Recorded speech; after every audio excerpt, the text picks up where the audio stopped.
മഞ്ഞപ്പിത്തം ചികിത്സകൾ അതിന്റെ തെറ്റിദ്ധാരണ. സംസാരിക്കുന്ന doctor H Ramesh, family doctor, supported by VPS Lakeshore.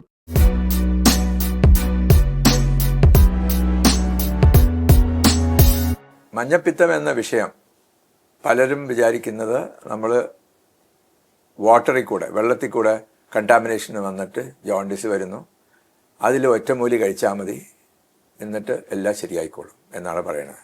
ഒരുപാട് തെറ്റിദ്ധാരണകളുണ്ട്.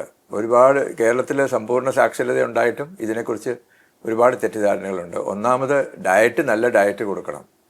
അവർക്ക് ഫാറ്റ് പാടില്ല, മെഴുക്ക് പാടില്ല, അങ്ങനെയൊക്കെ ചെയ്യുന്നത് മോശമാണ്. അതുപോലെ ഉപ്പിൻ്റെ അംശം കുറയ്ക്കാൻ പാടില്ല, എന്നിട്ട് അവരെല്ലാവരും ലിവർ ഫെയിലിയറിലേക്ക് പോകുന്നതാണ്, അതും പാടില്ല. പിന്നെ ഈ ജോണ്ടിസ് വൈറൽ ഫീവർ വരുന്ന വൈറൽ ഇൻഫെക്ഷൻ കൊണ്ട്, ഹെപ്പറ്റൈറ്റിസ് എ കൊണ്ട് ആയിരിക്കണം എന്നില്ല. അതുകൊണ്ട് അത് പരിശോധിക്കണം. ചിലപ്പോൾ സ്കാൻ ചെയ്ത് നോക്കേണ്ടി വരാം. ചിലപ്പോൾ പിത്തനാളിയുടെ തടസ്സം വന്നതുകൊണ്ട് വരാം. അതിന് ഓപ്പറേഷൻ ചെയ്താലേ ചിലപ്പോൾ അത് മാറുള്ളായിരിക്കും. പിത്തസഞ്ചിക്കകത്ത് കല്ല് വന്നിട്ട് അത് പിത്തനാളിയിലോട്ട് ചാടിയാലും ഇതുപോലെ വരാം. അതുകൊണ്ട് ജോണ്ടിസ് ഒരു സിംറ്റമാണ്, പക്ഷേ അതിൽ ഒരുപാട് വിഷയങ്ങളുണ്ട്. അപ്പം ശരിക്കും അതിനെ പരിശോധിക്കണം. ഡയറ്റ് വളരെ, നമ്മൾ ഡയറ്റിൻ്റെ പിന്നാലെ എല്ലാം ശരിയാവും.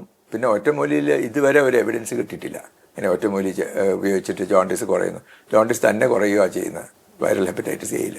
Family doctor, supported by VPS Lakeshore.